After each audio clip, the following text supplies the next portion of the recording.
আমার বাসার কমন খাবারগুলোর মধ্যে অন্যতম হচ্ছে এই চিকেনটা। চিকেন হচ্ছে আমার বাচ্চারা অনেক বেশি পছন্দ করে। ইভেন আমিও কিন্তু খুব বেশি পছন্দ করি। তাই দেখা যায় সপ্তাহে ৩ থেকে ৪ দিনের মতো কিন্তু আমার বাসায় এই চিকেনটা রান্না করা হয়। তবে যখনই চিকেন রান্না করা হয় তখনই কিন্তু পিঠাও তৈরি করতে হয়। কিন্তু আজকে কোনো পিঠাই তৈরি করব না। আজকে শুধুই খাওয়ার জন্য চিকেন রান্না করতেছি। তো এখানে হচ্ছে আমি কিছু চিকেন ধুয়ে নিয়েছি। তবে আজকে চিকেনের সাইজগুলো একটু বড় বড় করে আমি কেটে নিয়েছি। আর চিকেনের সাথে তো মাস্ট আমার আলু দিতেই হবে। চিকেন ১ পিস হলেও চলবে, কিন্তু আলু ২-৩ পিস কিন্তু প্লেটে নিতেই হয়। মানে আলু সবার অনেক বেশি পছন্দের। তাই হচ্ছে আমি সবসময় মাংস রান্নার মধ্যে কিন্তু আলুটা ব্যবহার করি। যারা আমার গত ভিডিওগুলো দেখেছেন তারা অবশ্যই জানেন। আর আমি কিন্তু সবসময় মাংস রান্নাটা খুবই নর্মাল ওয়েতে করি। মানে সবাই যেভাবে রান্না করে আমি ঠিক সেমভাবেই করে থাকি। কোনো স্পেশাল কোনো মশলাই আমি এটার মধ্যে ইউজ করি না। যদিও বা ২-১ বার ইন্ডিয়ান কিংবা পাকিস্তানি স্টাইলে এই চিকেন রান্নাটা ট্রাই করেছিলাম, কিন্তু আমার বাচ্চা একদমই পছন্দ করে নাই। আসলে ছোটবেলা থেকেই হচ্ছে রিদওয়ান চিকেনটা অনেক বেশি পছন্দ করে।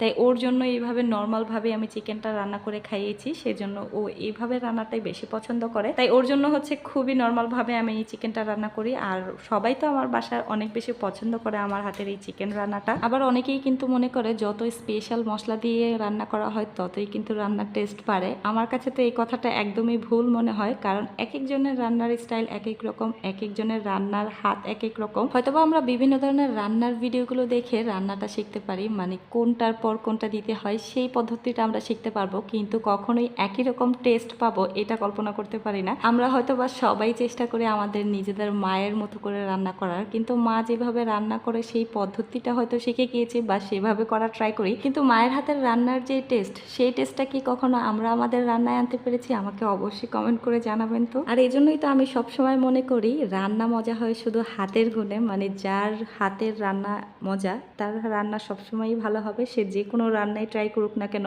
আর প্রথমবার রান্নাতেই কিন্তু সে সফলতা অর্জন করতে পারবে যদি তার হাতের জোশ ভালো হয়। সে কিন্তু রান্না নিয়ে অনেক বেশি বকবক করে ফেলেছি, আর এদিকে বকবক করতে করতে কিন্তু আমার রান্না করা একদমই কমপ্লিট। আর এটার রেসিপি বলার কিচ্ছু নেই।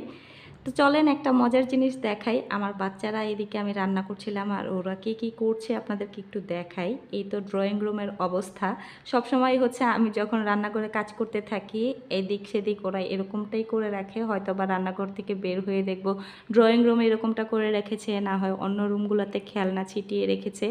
মানে এরকমটাই করতে থাকে ওরা সবসময়। তো আজকে হচ্ছে এসে দেখি ড্রয়িং রুমে এরকম বালিশগুলো এক জায়গায় জড়ো করে ঘর বানিয়ে হচ্ছে খেলছিল।